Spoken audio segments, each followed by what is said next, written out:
all the equipment set up thanks to EC Hamilton. And EC, what's your company's name? Hamilton Audio Visual. Hamilton Audio Visual. You want some bad motherfuckers? Hamilton Audio Visual. Get that. Now, you've worked for the Music Genius. I mean, man, winner even of, didn't he do the show? Masked Singer. Masked Singer and won. Yeah. T-Pain. T-Pain. My man. And dude, as a white break dancer and former dancer, I thought you were talking about 80s. me Not for a you. second. No, I was no, like, no, wait, no, that's you. that is definitely me. Yeah. I love some T-Pain. I love some T-Pain. But with T-Pain, you were working for our company, which is a financial company. Yeah. Doing sound installation, stuff like that. So tell me about this journey. You were a musician, actually. Yes. And successful. So I played in bands, in a touring band for 10 years. It was, oh, look at, he is on the mic. We're just talking. Me and him are talking. There's Chewbacca over there. So you toured for 10 years. Toured for 10 years. Now this is in a van. So this is what we have to set the tone. Today, touring is on Instagram. Yeah. You're talking about loading up with 4 or 5 stinky friends. Yes. And traveling the road, going from dive bar to get your music out there. Is that right? By the time I was done with those 10 years, I had hit 46 states. Wow. So 10 years and played music in 46 states. Yeah. Well, no, played them in 45. 45. I went to Hawaii, but I didn't play there. Okay. All right. So you got to count that as a visit. That's Hell fair. yeah, I'm going to count that. Of course. That's Got 4 more states left. What a beautiful state to visit. Aloha. If anybody wants to sponsor us, we're down. Yes. I love Maui. First class suites only, though. I mean, I can't, me and EC can't fly comfort, so. 6'3", 280. Are you kidding me? 6'2", 280. I can't. It's not going to happen. But that being said, you went from touring and traveling as a musician. Yeah. As a former athlete, and I like to say I played sports unsuccessfully, as I made just enough money in arena football to have 3 side jobs to be able to pay all my bills. Yeah. As a chaser of the dream, right? And I don't give a shit if you're starting a business. I don't care if you're starting your music career, your athletic career. I don't give a fuck. The reality is everyone's going to shit on you. Yes. Everyone's going to kick you in the balls. Yeah. Or whatever you have that hurts. And then you are going to have to decide, do you believe in yourself more than everybody else on the planet? And so as I relate to that, as somebody that chased the dream of football, you were chasing music and doing it somewhat. I mean, if you're getting to travel and you're getting gigs, that is looked at as successful. I mean, I'll tell you right now, like we always talked about, oh, we want to be huge rock stars. We want to sell out giant clubs, maybe even arenas. We were playing a punk band, we're not going to sell out an arena. But, we want to be successful.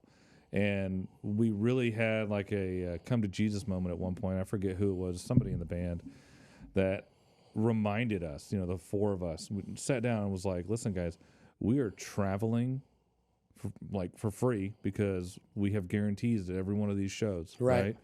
You're traveling for free. You're getting to see the country. You're doing what you love. You're hanging out with your friends. You're living the dream. That's what you have to put in your mind. It doesn't matter if we come home and it's like, cool, here's $1,000 for that last month of your life. Right. It's whatever, because at this point, I was still living with my parents because we were on the road so much. There was 0 point in me getting an apartment or getting my own place. I would come home and I would be home for like a week and a half. Well, what's the point in me like paying rent somewhere if all I'm doing is staying there for a week at a time? Right. I think our busiest year, I was gone. I think it was like 280 days out of the year. I mean, that's a shit ton of days, man. Yeah, 352. Yeah. So 356. Thank you. Yeah. So went from that, started to record bands after that, and so wait a minute, we'll stop there. So you made a decision. So you traveled for 10 years, 45 states. Yeah. Chased the dream of playing music, made a successful run by playing 10 years and having that as a main source of income. Yeah. And to your point, the enjoyment of travel and all the stages and stuff like that. But I think you gloss over one of the toughest things that we in that genre and mindset struggle with. Leaving it? Yeah. Like, I mean, I was, So I stepped down leaving it because, well, the big thing was, that band broke up. Yeah. Like our front man, who I'm still real good friends with, he owns Terminus Tees. Shout out to Terminus. Most successful T-shirt screen printing company in the Southeast. You can look it up. They do fantastic work. But he had decided that the person who was doing our merch, he wanted to go into business with him and do it. So he saw a business opportunity for himself. And after 10 years, he was just kind of like, I think this is what I need to do. This is my next step. So he left, and I was like, well, that's cool. I kind of wanted to try something different anyways. So he left. I left that band and then joined another band, a band that just starting out, so didn't have albums, didn't have fan base or anything like that. So that was a step down. And then during that time, I started to record bands to make up, for when I wasn't playing or whatever. So it was a constant step down. And in that step down, I found another career path. Well, I want to still work in this industry. Let me start recording bands. So I would travel to people's houses and I would record them in their rehearsal space and stuff like that. And then we started a studio, me and another buddy, and built it over off Highway 41 over by the hospital, right? yeah. And then he left, moved to Chicago, is in New York now doing music for commercials everywhere. Like you listen to a Toyota commercial, that's his. Wow. That kind of stuff. Yep. So he went off to be successful. So then again, it was like, well, what am I going to do? At the same time, my wife called me upstairs one day and showed me a I'm pregnant stick. And I was like, all right, well, it's time to stop fucking around. I have to now support a family. Yeah. So I have to find something to do. So I got into live production. And live production was paying some good bills. So this is a part of the show I want to make sure that everybody understands. And you are going to have open doors. You are going to have moments in life where you have to make decisions, right? And with those decisions comes pros and cons. And so here what you hear is EC saying, man, upon my first child and upon a pivotal time in my life and my band falling apart, basically your world as you knew it was falling apart. Well, I like to call them catalyst moments. It's like, what is going to happen that makes you, either sink or swim? David Goggins says it's being the uncommon amongst the uncommon that he searches for. And that's not just as a Navy SEAL. That's not just as an ultramarathon runner. That's as a dad. Yeah. That's as a business owner. That's as a husband, a friend, whatever it is, right? Yeah. So I had a catalyst moment that, took me down a path that ultimately led me to Impact. And Impact is a financial marketing organization. So they do a lot of radio and television in the financial space. Yeah. So you came on as somebody that would help with engineering, sound, kind of setting up radio shows around the country. Yeah. So, I was called in to consult on the first studio you guys had there. And after setting it up and everything, just kind of got hey, so do you want to work here? And it went from me going, so you're telling me that I can have a salaried position, know where I'm going to work, know my schedule, and I don't have to travel everywhere and be away from my wife and my newborn. Right. Another catalyst moment. I was like, absolutely. This is what I was searching for. This is what I need. So at this point in time, there's been a metamorphosis where the first thing was kind of mental of leaving the past life behind for this new life. Yeah. And now the new life, as you manifest it with your words and your actions and thoughts, now this new life is manifesting in front of you and you see, wait a minute, now I can have a work-life balance. Yeah. And I'd never had that, ever. Right. Most people haven't, right? Because it's not something you need or want until you need or want it. Yeah. So now with a child, with a family, with responsibility, I got to be able to pay for it, but I also love them and I want to be there for them. So this moment comes across. That's a huge moment. How old were you at this time? I was 33. 33. So you go to work for Impact. Yeah. Now you find out I can work for corporate. There's other money in music than me being in a punk band. Yeah. that actually allows me to provide. Side note here. Yeah. Anybody who is worried about like the sellout thing, you know, because I dealt with that too, yeah. being in like a punk underground band and whatnot, you know, sellout was always like the topic of conversation. 100%. That band sold out, that whatever.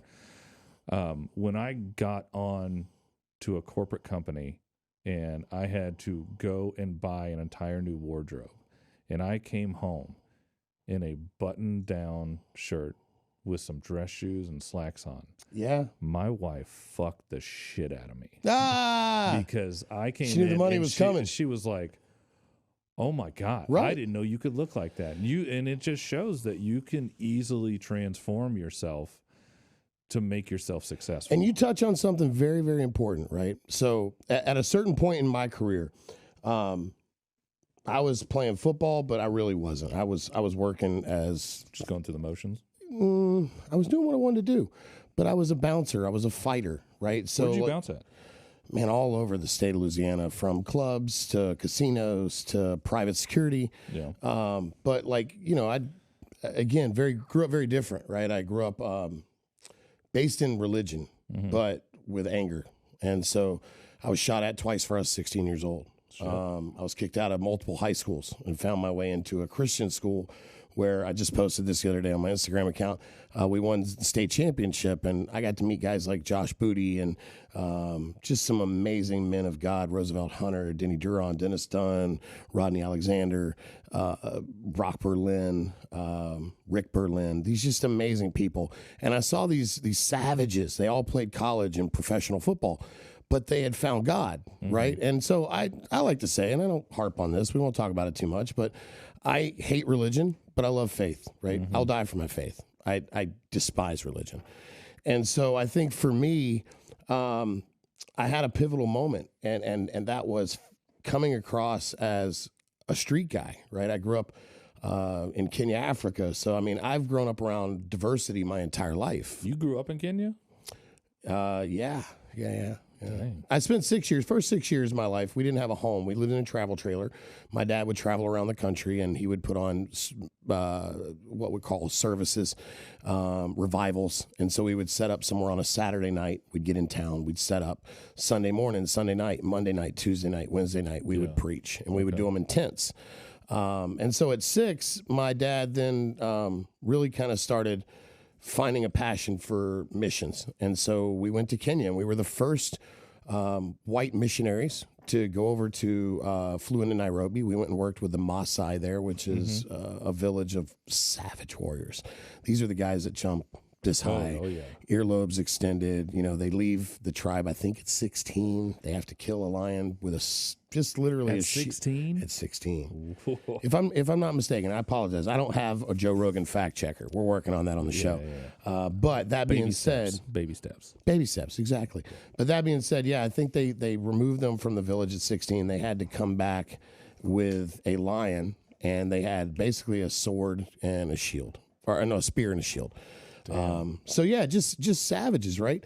And so I would spend a few months there. So that was like my first element. And that actually happened to be my very first sale, ironically. So I showed up in the village, and I had a calculator watch, if you remember the Casio calculator watches, right? My math teacher wife still has one. So that's iconic. That's worth some money nowadays.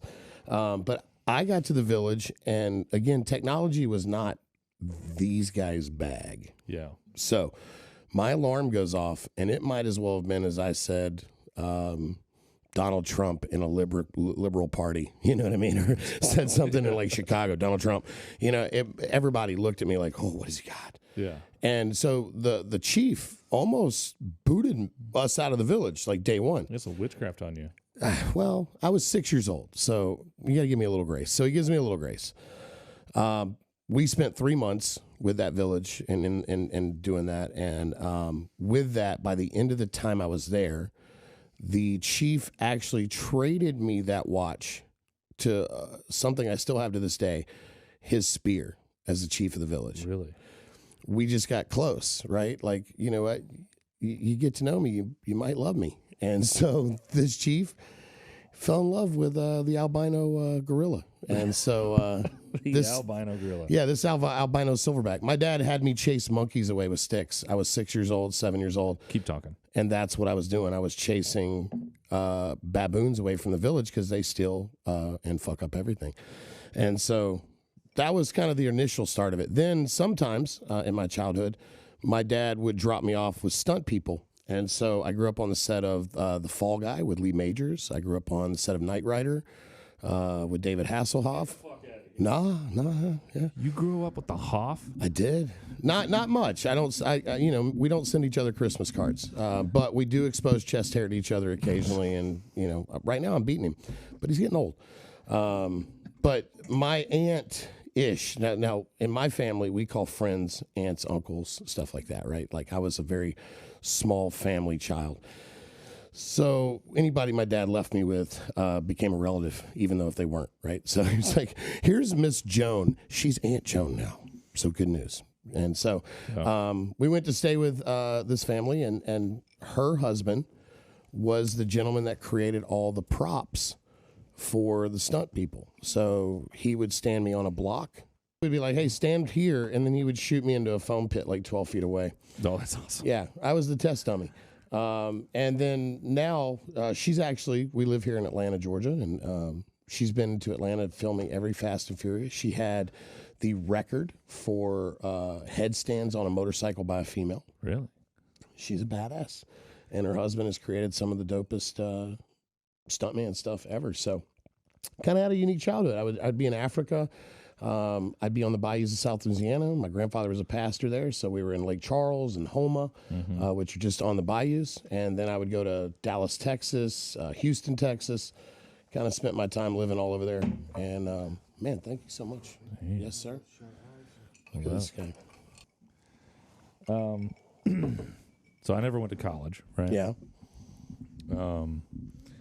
But when I was at Impact, to me, it was a crash course in business school. Yeah, me too. That's how I felt. Because I went in there and, I don't know if you still talk with Andrew, Greg. Yeah. Yeah. But when I came in, He's got like 92 kids now, so, he's hard to get a hold of. So we used to be roommates. me and Yes, Andrew, I remember. right? Yeah. And I distinctly remember this man being like, I'm never having kids. And as soon as he had one, he goes, I want an army. Those were his words. I want an army. Now, he's all girls still, right? All girls. All girls. So he's got like a female starting lineup for basketball. He's working on a volleyball team, but I think he's at basketball level right now. 5, right? No, he's at 4. 4. Yeah. So 4, and the Andrew Craig, Casey, Daniel Craig, they're looking for a point guard. They've got 4 on the team. They need 1 point guard, somebody with handles. Yeah. Can cross it up, shoot the J. But break some ankles. No, but so I came in.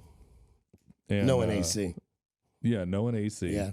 And, I would be sending emails and talking to people, and every single time he would be sitting there, and after we were done, he'd be like, this is what I want you to change. This is what I want you to change. And he schooled me up so much that I school people up now that are in my industry. I got guys that work for me, and they'll send emails and whatnot. And I say, I want you to change this. Word it this way. All right. If you're talking to somebody about something, don't say, I feel. Say, I know. You're the professional. They came to you as, knowing that you're the professional. Don't say stuff like that. So I want to pause here, all right? Because, again, this show has a purpose. And I think there's a lot of people with ego, right? I'm one of them. EC has ego. We all have ego. But what you just heard was 2 friends. One referred a friend to the business. And EC had to literally take coaching and development and feedback from somebody that is a peer. Today, I think that is younger than me. And younger than you, right? Yeah. And maybe even a little less experienced in certain ways, right? Because you're older. Mm-hmm.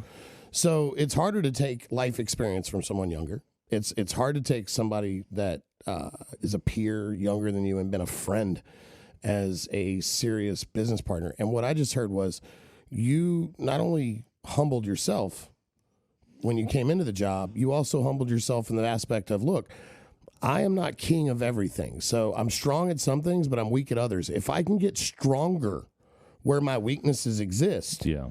I can dominate life. And I think that's what people miss today is they see something as different. Listen to me. I want you to hear something. This is vital. This is important. If you're not uncomfortable, you're not growing. You're not. If you're comfortable and you're happy and everything's the way you want it to be, I can promise you there's things in your life that you want more of. You want something else. You want another level.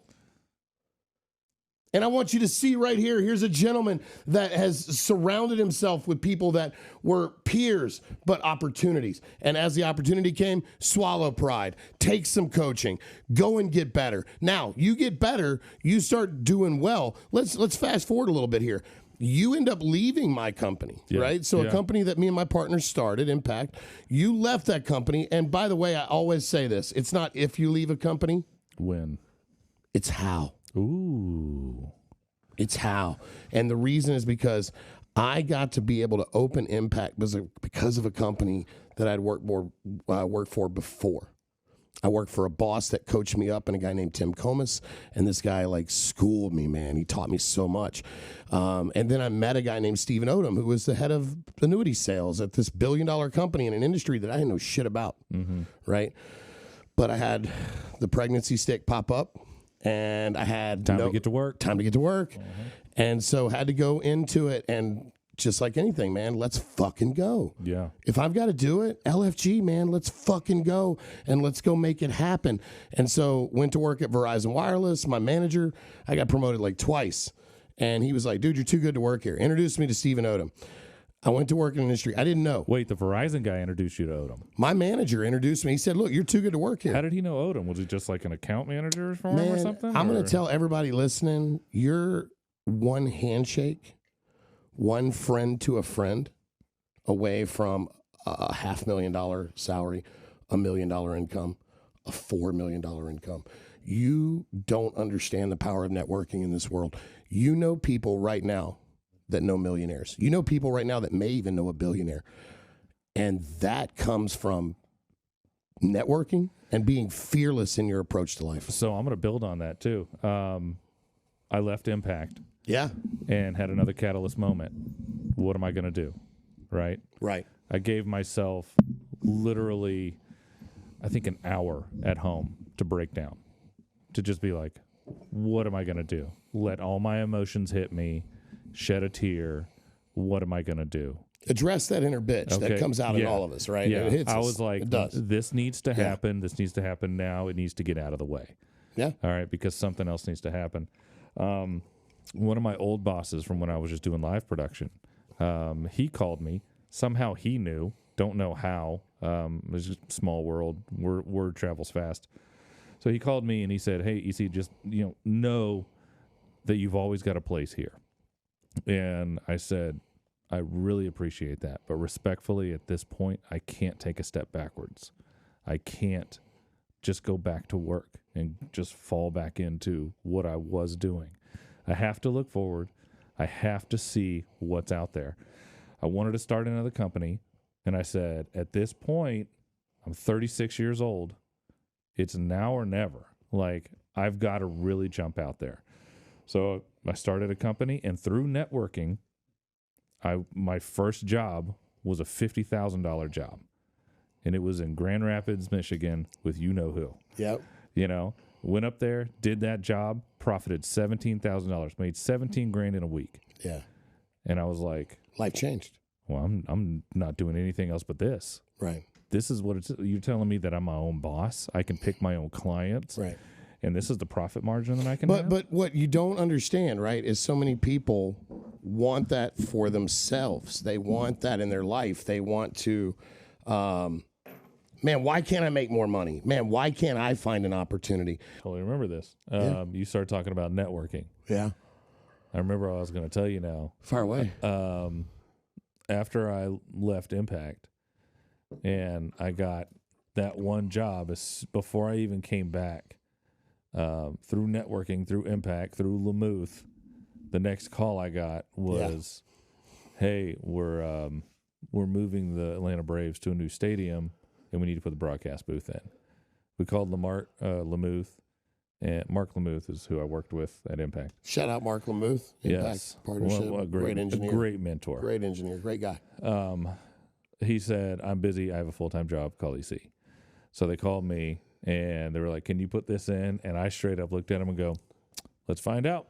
I was like, let's go. Let's do it. So wait a minute. This is another epic moment, right? So like you've decided to sell out. You've decided to start your own business. I would say this was more not a... I mean, it was an epic moment. It wasn't a catalyst moment, but it was a moment where it was an affirmation, I guess you could say.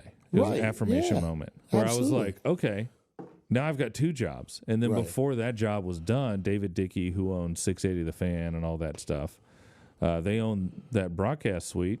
And he was like, hey, you did a good job with this. We're moving all of our stations out of the Cumulus building down off Johnson Ferry over to the stadium. Can you do that? It's like, well, let's see. That's a whole fucking radio station. What I heard is you really said, let's fucking go. LFG, motherfucker. You know what I mean? Like, I hear you. I remember when David Dickey was like, yeah, so do you want to do this? I'm like, absolutely. Yeah. Let's do it. Right. You know, let's go for it. And we put it in. It was a huge epic moment. I still remember the morning when we like switched over from the old studio to the new studio, and it was literally like a 5, 4, 3, 2, 1. Had a guy at the transmitter site, and he switched where the feed was coming from, and then boom, we were on the air. So wait, this is like there's a couple of like cool things that we hadn't even got to yet, because I mean, again, we're starting at punk rocker, then we're starting out at father and husband that decided I got to get a job. Mm-hmm. That job pans out. You stay coachable. Mm-hmm. You stay open. Mm-hmm. And you go with everything that you see from a successful angle, and you start your own business. So you took the coaching when you needed to from a friend and a peer that was younger than you. Mm-hmm. But now you have the whereabouts to say, hey, I need to start my own gig. You start with the Atlanta fucking Braves. Yeah. Right? So welcome to the world. Yeah. And then you talk to us about how you got involved with T-Pain. That's a huge staple for you and your relationship with him. So when I left Impact, the first job that I had, first off, it was the shout out to T-Pain though. What a great guy. Yes. Love that guy. Funny as anybody that you know. I had a lot of fun times with him. So I left Impact. The first job I had, which was the week right after. Like I flew out of Atlanta the Monday after the Falcons decided to completely screw up the Super Bowl. Right. Shout out to Haight and the Falcons and Thomas Sebley. Oh my God, man. Sebley, suck it. Who dat? Go ahead. I'm sorry, EC. The guy that went out on my first job with me was the same guy that I was working with while at Impact. We would do live events, right? And I would cover everything that had to go with that, you know, including liaisoning with another company to get the production in there and all set up stuff, right? So the guy who was our account manager there, he was let go of that job the same time that I was let go at Impact. And he kept calling me the entire time I was at Impact. He's like, hey, man, I'm working with T-Pain. So the guy that went out there with me, the whole time I was at Impact, we were working together anyways because he was getting the production in for us. He kept telling me, hey, man, you know, I'm contracting with T-Pain. You know, do you want to come out? Do you want to work with them? I need somebody to run front of house, which is running the console that you as the audience at a concert hears. And I'm like, look, man, I'll be honest with you. I got myself a 9 to 5. I got a 5-minute commute. You can fuck right off with that. I'm loving this. I can plan my weekend. Do you understand what that means for a guy that worked in production? When do you think shows and concerts are? Friday, Saturday, and into Sunday. So if I could actually plan a weekend and spend it with my family, I was happy, man. I was like, no, I ain't doing that. I ain't wasting time. But then when I left, I needed somebody to go up there with me, and he needed some work. So I was like, come on, man, let's go. So after we finished the job and everything. This is with T-Pain. No, this was the first job that HAV, my company, did. Oh, okay. You know, so after I left one of your Impact. First gigs. Yeah. So we go up there, we do the install, we finish it up, and at the end of it, we do exactly what we're doing here. Like we pour some drinks, you know, and we're like, fucking yeah, this is awesome. And I'm like, let me cut you a check right now, you know, because you just came up here and we killed it. And he, over drinks, he goes, so are you ready to start working with T-Pain now? And I was so focused on the company, I completely forgot that he kept asking me about that. So at that time, I was like, yes. Right. Let's go do it. Yeah. What's the next show? And he goes, a back-to-back night at the NBA All-Star game down in New Orleans. I was like, different level. Fucking, when do we leave? He's like, we're taking a bus there. And I'm like, so we're partying on the bus too? Let's go. So like, got. And what year is this? This was 2017. Okay. Right. Yeah. So we go down there, we do the 2 shows. And it was a great time. You know, fun is had by all. And Payne was like, you know, do you want to keep coming out? I'm like, yes. So you had interaction with T-Pain constantly. Yeah. Yeah. Like, so he was opinionated on the gig and everything. Yeah. Well, so he's such a sound guy. I can see him picking up on stuff. So, like that. You know, within the past couple of years, we completely redid his basement. Like we redid his studio from the ground up. Hey, and shout out LFGwBG, done by E.C. Hamilton right here. I don't know if you see this setup. It is beautiful. And if I could show you everything over this side, it's amazing. So this guy knows what he's doing. Thank you. Yes, sir. So we redid his studio completely. He makes his own music. Yeah. Mixes everything. You know, he's very critical of like, you know, the sound that he wants. Right.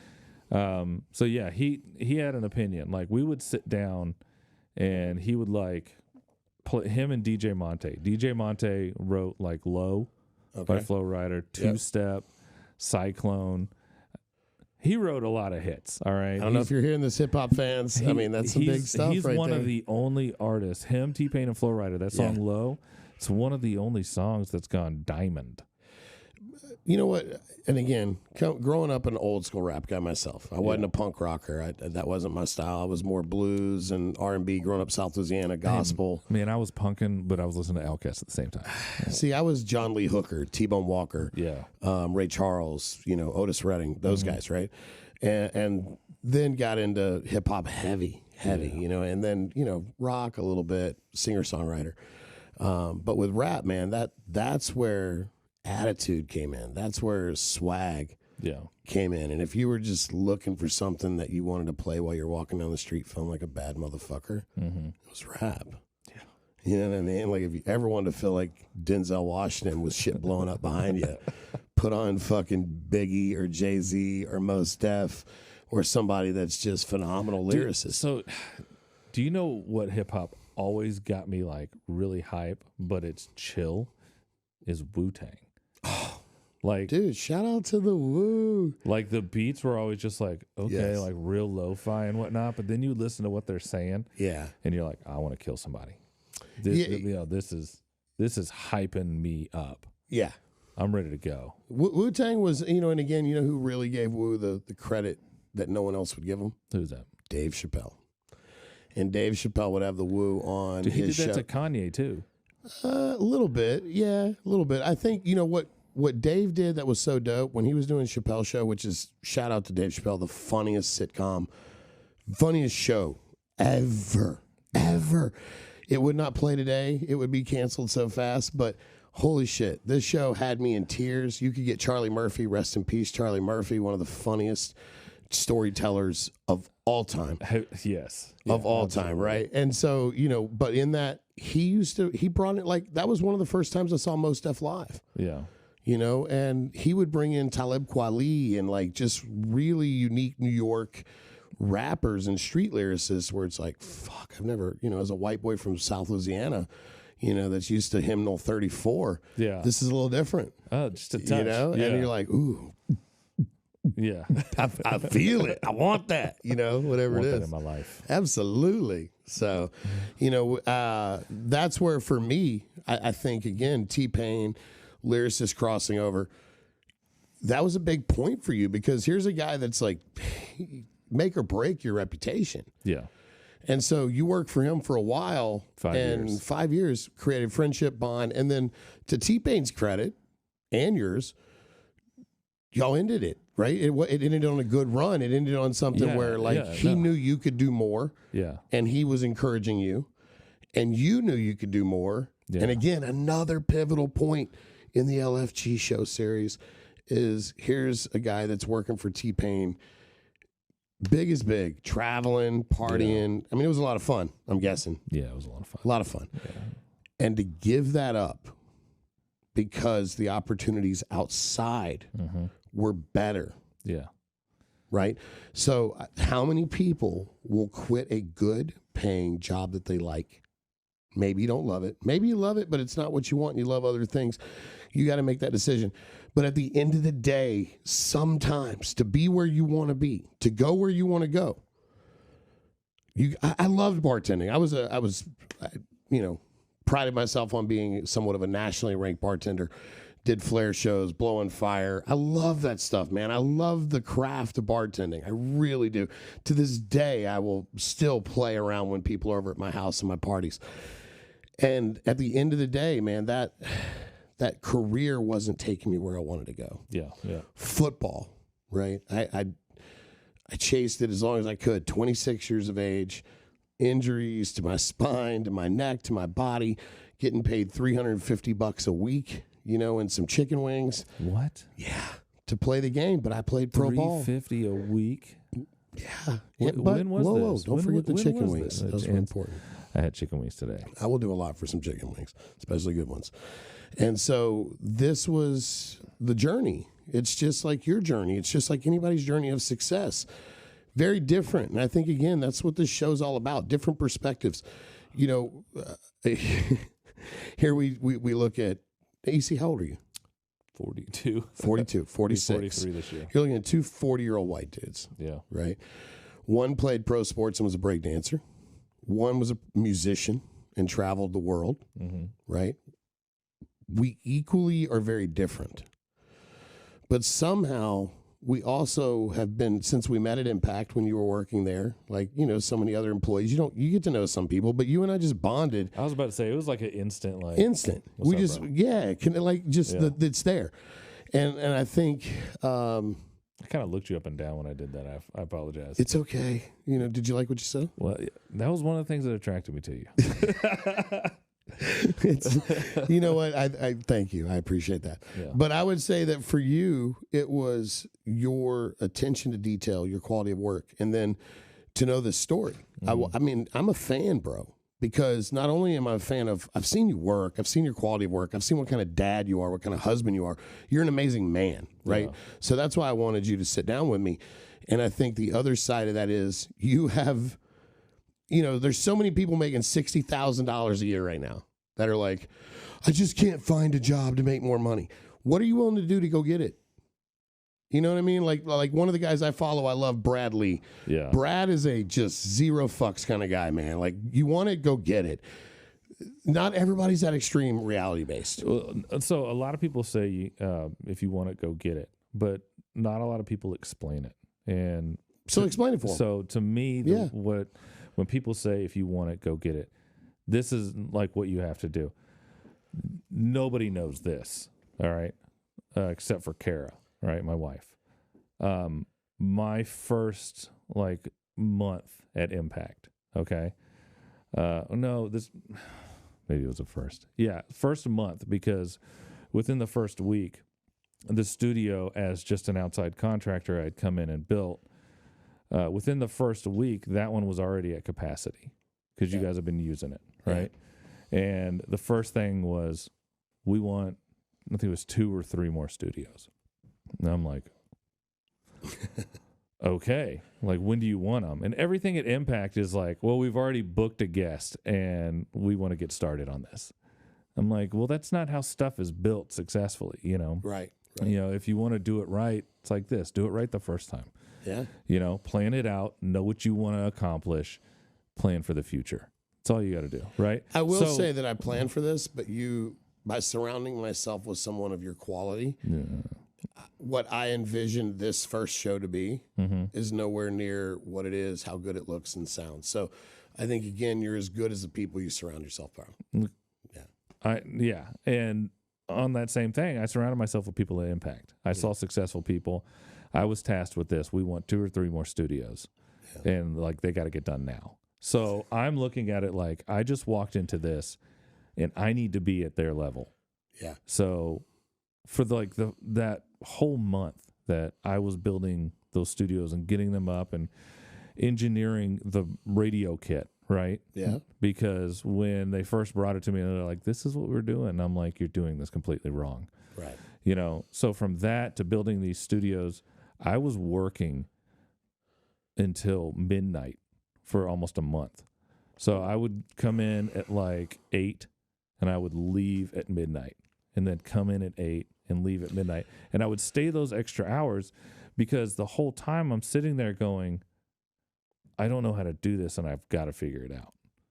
So that's something that cannot be, and I don't want to mix it. I don't want to stop your flow, but at the end of the day, if you're sitting here watching this show and you're wanting something better for your life, you're wanting to change the destiny or the genetics, history of your family, whatever. If you're from a line of alcoholics, it's not your fault. mm-hmm. It's only your fault if you stay that way. Everybody's got willpower, man. And everybody's got a fucking story. Everybody's got a problem. Everybody's lost somebody. Everybody's got... Yeah. You would be amazed if you just walked around and said, hey, what is the worst thing that happened to you? You would hear the most negative, terrible shit you've ever heard in your life. Yeah. Right? I've lost my mom. So in my life, outside of like my son, which I would equate in the same level, my spouse, I would equate in that same level. There's very few things on the planet that are worse than losing your mom when you're a son and you're raised by her. And you're Southern. Maybe I don't know if that hurts to everybody, but for me, a Southern boy, a mama's boy, you know what that means. Mm-hmm. That means something. And losing that taught me a lot of things. It taught me a sense of go get it, a sense of, she was 64, I think, maybe. Yeah, 64 when she got young. And that was my point. Like, dude, I'm 46. Yeah. If I die before 60, okay. But motherfucker, strap the rocket on, bro. We're going to fucking ride this wave. Yeah. We're going to do some fun shit. Work hard, play hard. You know what I mean? Like, I get it. You know, I want to have a life that looks like something you want, because you want to have a life that you are, you know, happy to talk about. Like, if you have kids, if you have friends, if you have peers, it doesn't matter. When you're in a conversation, you're going to want to be able to equate like what you're doing in your life to what they're talking about. Yeah. And then you can bounce ideas off of it and you can both grow. And I think also the other side of that is having the money, being able to quote unquote sell out, being coachable, being someone that says, I'm going to gamble on myself. Like, the bottom line of the story is, without getting into too much personal stuff, financially right now, you see, are you doing better than you've ever done in your life? Yes. Do you have more work-life balance than you've ever had in your life? Yes. Do you have a business and a company that you're proud of? Yes. Yes. Do you have a family that you're proud of? Yes. And one of the things that I'm super happy about, you know, and proud of my family is the fact that, you know, we have the flexibility. Like, I'm sure you did this if TK did travel ball, but like the volleyball that my daughter's doing right now. Yeah. I mean, it's been nothing but bonding experiences like the whole time. Cause like, you know, she's on a national team. So like we'll travel out of state, you know, and it's all car road trips. Like, we started looking at, you know, should we do all the flights for all these? Well, I mean, one tournament's going to cost us $2,000 just in flights. Right. You know, do we want to do that, or do we want to drive down there? Because once we're down there, guess what? We need a car. So we might as well do it. Now, I got sick and tired of putting miles on my car. So we have one coming up at the end of this month here. And I just rented a Tesla for it. Nice. So I was like, I'm just going to autopilot all the way down. Nice. You know? Yeah. And people are like, do you trust that on 75? You know, all last year, I spent 6 weeks. Here's what you can't do. You can't hide money. All right, EC. So guess what? You're now at the Tesla level. All right. No, so rental Tesla unit. All right. We've got the Tesla that's doing the auto drive. So what I'm hearing is, right, as a parent. Yeah. the finances, right? I think some of the best advice I've been given by somebody very wealthy was if you have money and the problems you have in your life can be taken care of by money, you don't have problems. Oh, yeah. Right? But some of the most sad people I know are also wealthy. Yes. So there's a weird balance in what success is. Success, I've seen, my dad, 50 years in the ministry. Yeah. 50 years as a missionary. He's never chased money in his life. He doesn't want his name put on any tombstones. He just wants everybody to know God. So I've grown up with what I feel is a very unique situation. I've watched my dad, stand in the face of witch doctors, cut off chickens' heads and throw blood at him, and his faith and his confidence be so strong that he's not fearful, right? I watched him go into Africa as a very 2% white milky man and thrive. Yeah. The people loved him. He became a part of the culture. He influenced so many to something they couldn't see, touch, or feel without the emotion of faith or your spirit. Yeah. So I feel like at some point, everyone has the ability to sway the cosmos. Yes. And what I hear is, you see, what I feel like with you is you started out rebellious. That's punk rock music. Just being rebellious all alone. I would have started off doing what I wanted. But being rebellious. Yeah. Part of that, right? And to go from that to where you feel like you're selling out, to go from that to challenging yourself and saying, I'm going to go to work for T-Pain, and yeah, I can build a fucking studio. Just like when you came to us, and we're like, hey, we want 1. All right, now we want 4. Yeah. Oh, okay. So many people are going to be like, I can't do that. So for the listeners that we have, I just want you to understand that E.C. Hamilton and what he's become was not by luck, was not by chance, and wasn't because he agreed and did everything he was supposed to do. The reality is he had to swallow his pride. The reality is he had to work harder than he wanted to. The reality is he had to bet on himself numerous times. The reality is he had to walk through multiple open doors with no hand of help, with no manual of how to do this right or successful.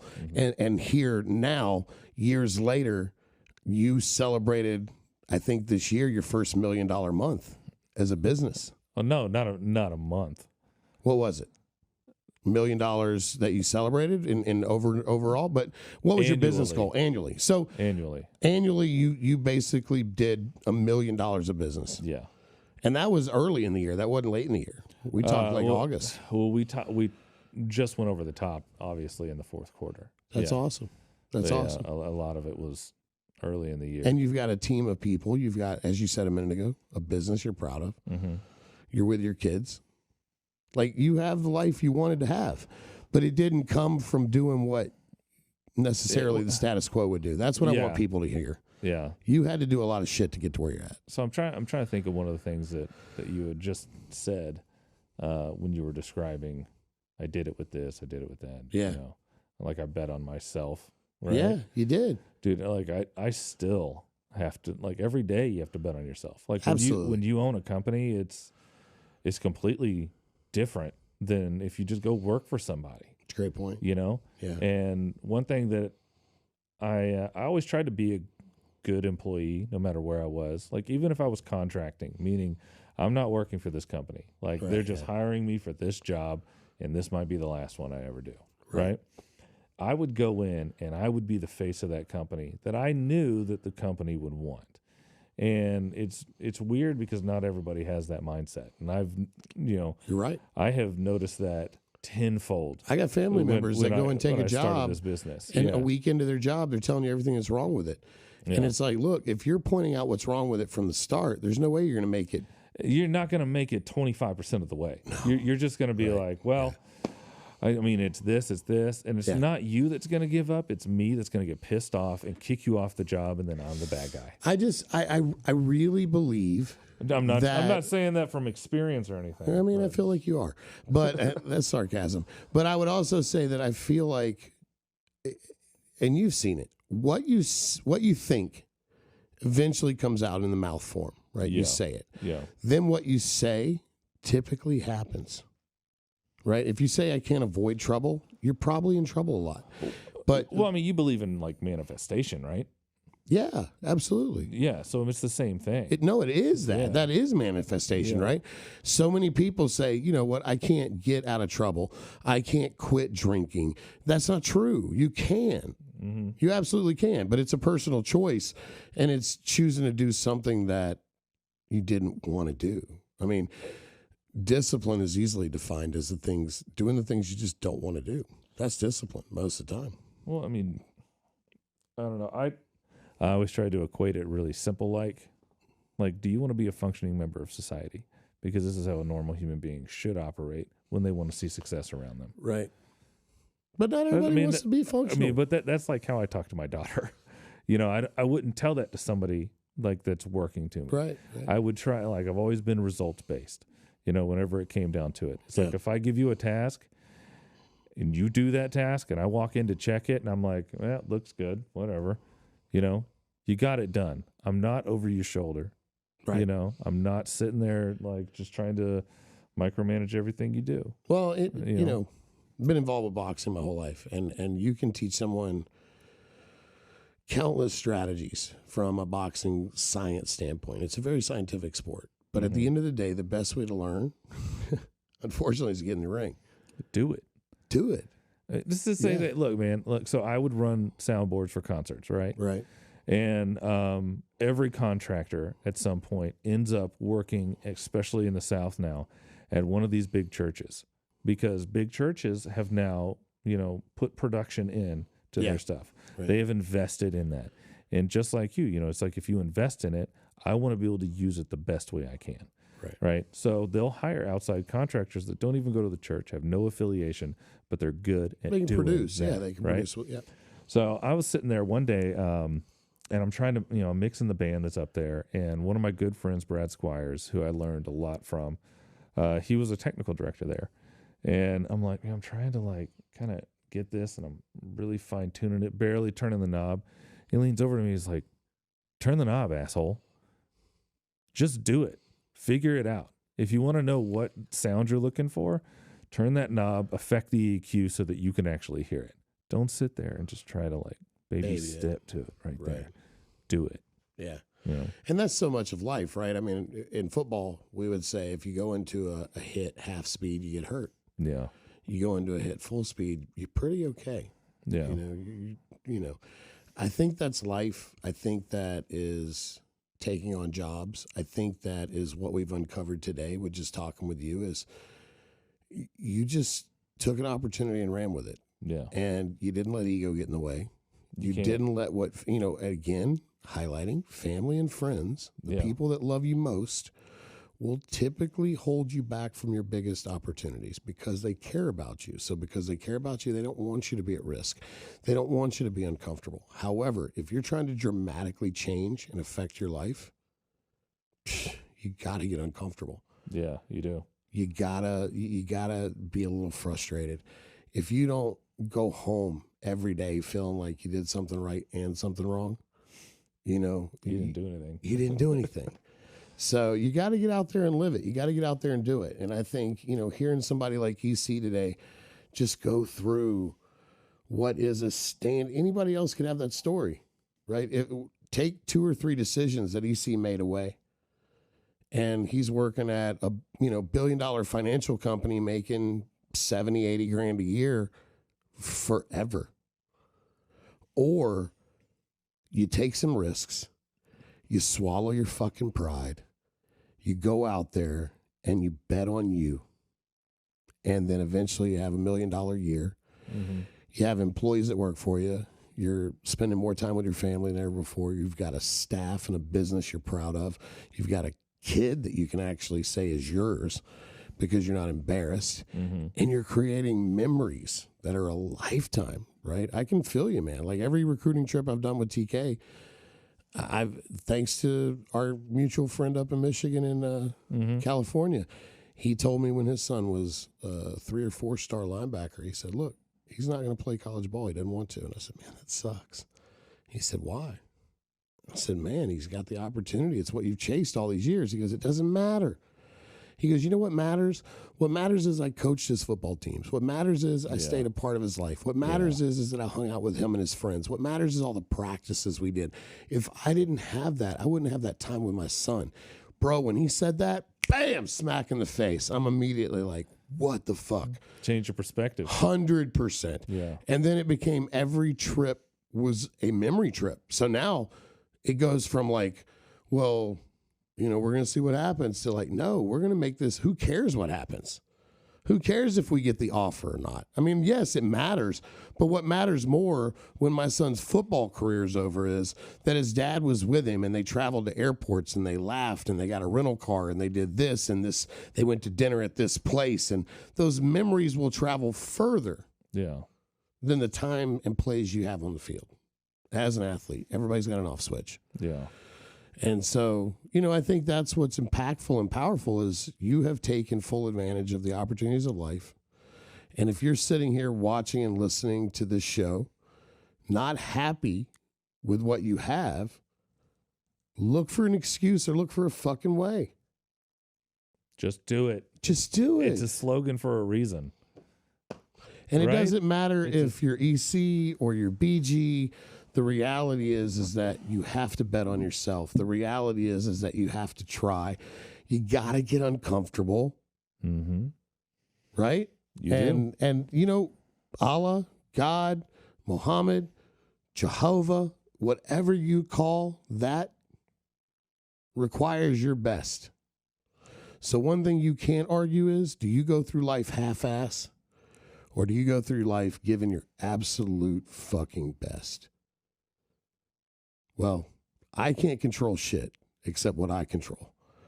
And the one thing I control is I'm giving my fucking best, bro. Yeah. I'm one fuck up away. I'm one genetic fuck up away. I'm one issue away. Yeah. We all are. So, man, enjoying these moments, enjoying this beautiful studio, enjoying sitting down with a good friend and having a good drink and a good conversation. I'm empty. Me too. But, man, I just want to say that I appreciate you, man. Thank you for coming in. Thank you for sharing. I'm going to leave your audience with 2 pieces of advice. Please do. Answer the phone. Respond to the email. Explain that to them. I cannot tell you how many like jobs have been lost that I've just seen, whether it be people that work for me on my company or other production companies and stuff like that. Huge opportunities, huge moments.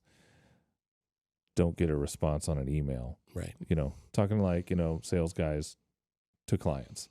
Also talking about me asking for something. Like if I email somebody and they don't email me back, that's a huge pet peeve for me. You know what you're touching on also touches on, I know we got a lot of athletes that are going to follow the show and listen, and your high school, your college. Remember this, that college coach, that pro team, that NIL deal, that contract, that brand or company that wants you to represent them, it's only going to come to you if you go get it. Be proactive, not reactive. Mm-hmm. So, you know, what you're hearing from EC over here is to go and jump on that opportunity.